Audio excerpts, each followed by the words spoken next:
चले जाते हैं या 2 साल करके चले जाते हैं, तो हम पूछ सकते थे कि ये बच्चा 3 साल की डिग्री के लिए एनरोल हुआ था, ये 2 साल में या 1 साल में क्यों चला गया?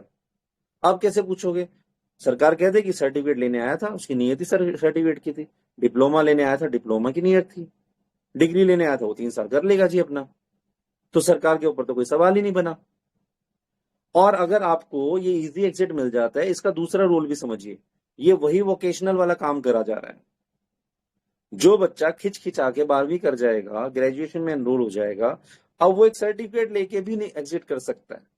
मान लो उसका उस टाइम दिमाग नहीं चला कि चल यार कमा के खा लेता हूं, अब उसके पास मान लीजिए ये स्कोप आ गया, तो यहां पर दो बातें होंगी। एक तो होगा मजबूर, उसके लिए तो फायदा, लेकिन जो मजबूर नहीं है, लालची भी तो होगा ना, लालच भी तो पैदा होगा उस बच्चे के अंदर। मजबूर बच्चा क्या है कि चलो भाई 1 साल के सर्टिफिकेट मिल रहा है, इसको ले लेते हैं और उसके बाद अपना कुछ काम धंधा शुरू करते हैं या कहीं नौकरी देखते हैं। लेकिन क्या उसको उस लेवल की नौकरी मिलेगी जो 3 साल की डिग्री करके जा रहा है? आप खुद सोचिए। यहां पर रोजगार तो दिया जा रहा है या रोजगार के अवसर तो निकाले जा रहे हैं, लेकिन वो किस लेवल का रोजगार होगा? क्या हम अपने बच्चों को ग्रेड 4 के लिए तैयार कर रहे हैं, या फिर हम उसको चॉइस देना चाहते हैं कि आपके पास पढ़ने का सारा स्कोप है, आप अच्छे पढ़ोगे आप ऑफिसर लग जाओगे, एलीट क्लास में जाओगे, ब्यूरोक्रेट बनोगे, ठीक है। लेकिन अगर आप अच्छे नहीं पढ़ोगे तो आप या तो जॉबलेस रहोगे, अनएम्प्लॉयड रहोगे, या फिर आ जाते हैं आप लो ग्रेड जॉब्स करोगे। पहले तो हमारे पास ये था अंडरस्टैंडिंग। अब क्या है कि आप कुछ करो या ना करो, हम आपको कहते हैं लो ग्रेड जॉब के लिए तो तैयार कर ही देंगे, और हाई ग्रेड जॉब के लिए क्या होगा, वो प्राइवेट स्कूल वाले करेंगे। यानी कि जो कैपिटलिस्ट हैं उनके बच्चे तो अंग्रेजी भी सीखेंगे, उस लेवल के स्किल्स भी सीखेंगे, और उनको कमाने वोकेशनल ट्रेनिंग कोई क्यों लेगा, आप बताइए। अब अभिषेक बच्चन की जो बेटी है, सॉरी मैं उसका सिर्फ एग्जांपल ले रहा हूं, मुझे उस फैमिली से कोई लेना देना नहीं है, तो उसकी जो बेटी है, क्या वो वोकेशनल ट्रेनिंग में कोई इंटरेस्टेड होगी? क्या उसको सिलाई कढ़ाई बुनाई ये कोडिंग सीख के छोटा मोटा जो कुछ है वो उसमें कुछ इंटरेस्ट होगी? हाँ, शौक के तौर पे सीख लिया सीख लिया। शौक के तौर पे हम मिट्टी के बर्तन बनाना भी सीखते हैं, हम हम एजुकेशनल टूर्स लेके जाते हैं, उसमें बच्चों को हम शौक के तौर पे बहुत कुछ सिखाते हैं। लेकिन क्या बच्चा उसमें उसके अंदर जॉब प्रोस्पेक्ट्स देख रहा होता है? क्या अपने घर को परिवार को पालने के लिए कोई स्कोप देख रहा होता है? नहीं, हम उसको स्कोप देते ही नहीं आज की एजुकेशन सिस्टम में।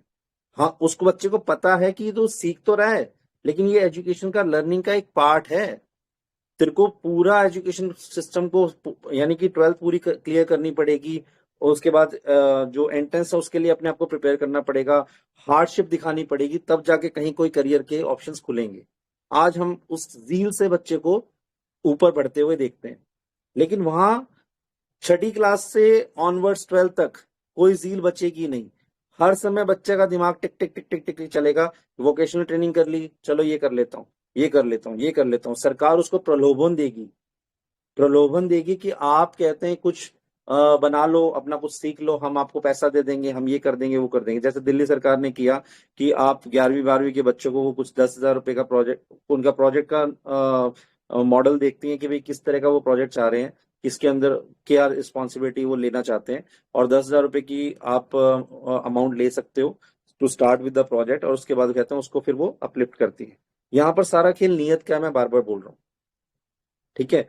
तो उसके बाद आता है एक जीडीपी का बड़ा इंटरेस्टिंग कॉन्सेप्ट है, I don't know where it is. तो जीडीपी में क्या है कि ये सरकार जो है, और इससे पहले की भी बहुत सारी सरकारें जो हैं, वो जीडीपी का 6% बोलती हैं एजुकेशन सिस्टम के लिए।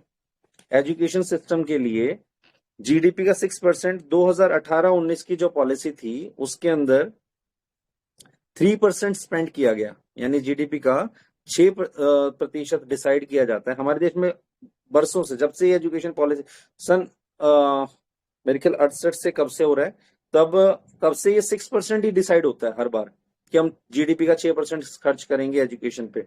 लेकिन आज तक कभी भी नहीं किया गया, कभी भी नहीं। तो ये क्या कहते हैं कि भाई 3% इन्होंने 2018-19 में किया, और उससे पहले 17-18 में क्या किया था इन्होंने, 2.7% किया था जीडीपी का। और इस बार ये कह रहे हैं कि फिर से हम 6% करेंगे। इस बार इन्होंने अलग खेल खेला है। इस 6% में ऑलरेडी जो 2% है वो आंगनवाड़ी सेंटर्स का है, वो ऑलरेडी असाइंड है उनके लिए। तो ये नई शिक्षा नीति के अंतर्गत ये स्कूली सिस्टम को 6% अलग से नहीं दे रहे, उस हिसाब से तो 8% होना चाहिए था, लेकिन ये उस 2% को काउंट करके 6% बोल रहे हैं। यानी कि फिगर इनकी रही 2% प्लस 4%।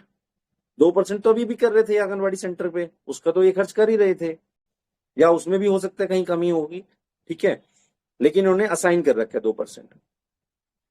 बाकी जो 4% है, अभी मैंने आपको बताया 2018-19 का मेरे पास जो डाटा है उसमें 3% के आसपास ये कर रहे हैं।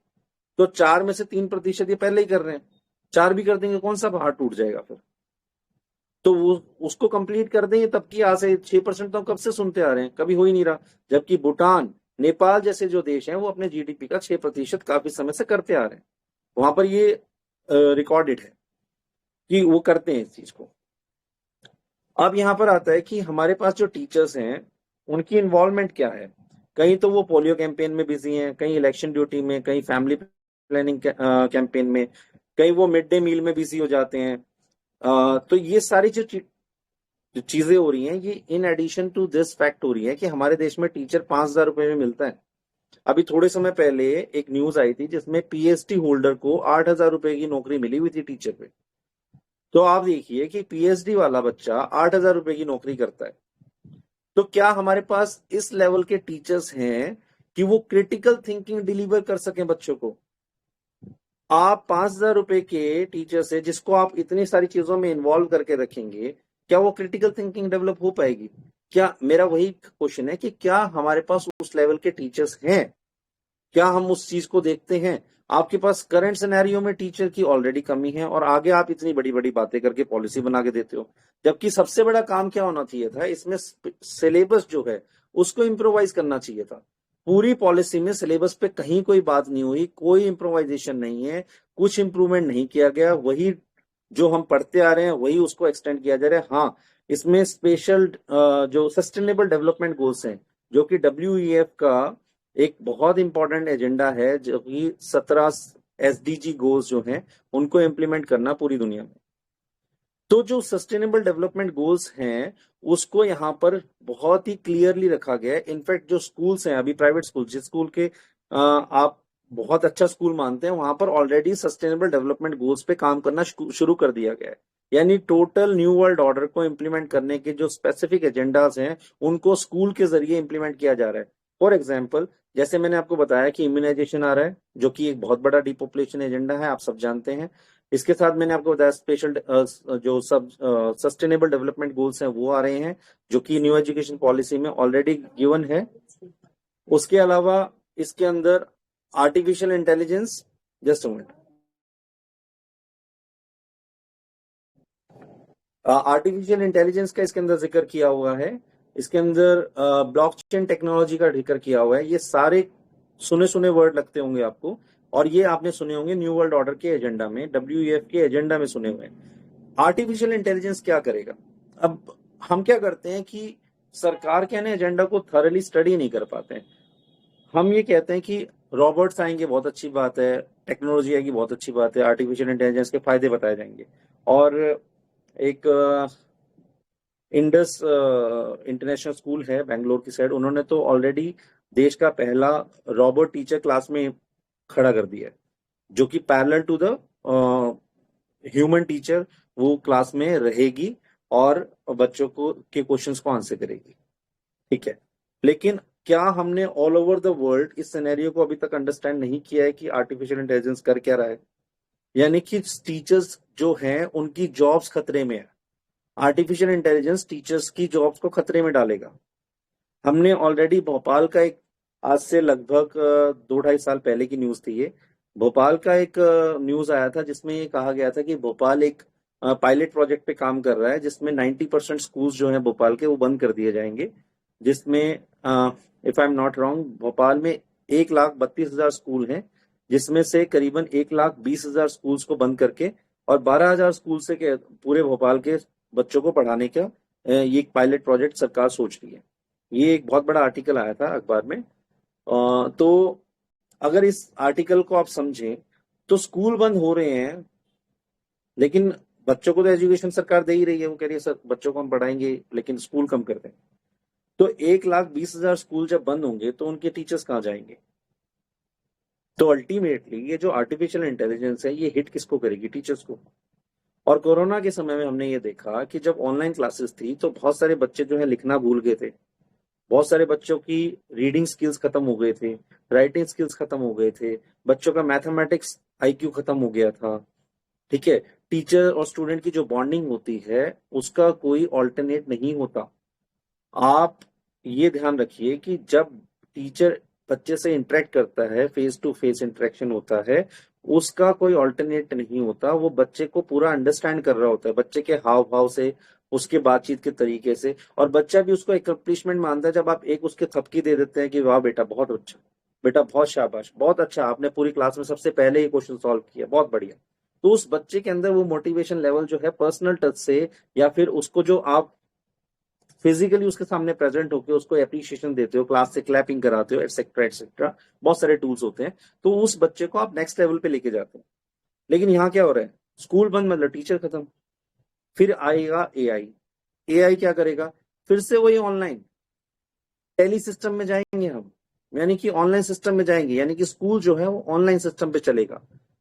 स्कूल बंद होंगे, टीचर खत्म होंगे, तो फिर एजुकेशन सिस्टम में भी ज्यादा स्कोप रहेगा नहीं। तो ये पॉलिसी जो है वो छलावा है, इस पॉलिसी का उनको कोई लेना नहीं देना नहीं। ठीक है, उसके बाद आता है कि सॉरी बहुत सारी चीजें हैं तो रिकॉल करना थोड़ा डिफिकल्ट हो जाता है कई बार। मैं बहुत जल्दी अभी क्वेश्चंस लेने वाला हूं ताकि मैं और एलेबोरेट कर सकूं, क्योंकि जब सामने वाला क्वेश्चन करता है तो दिमाग ज्यादा एक्टिव होकर काम करता है कि how to answer that. So outdated syllabus है, पुअर इंफ्रास्ट्रक्चर है स्कूल्स का, पुअरली ट्रेन टीचर्स भी हैं हमारे पास।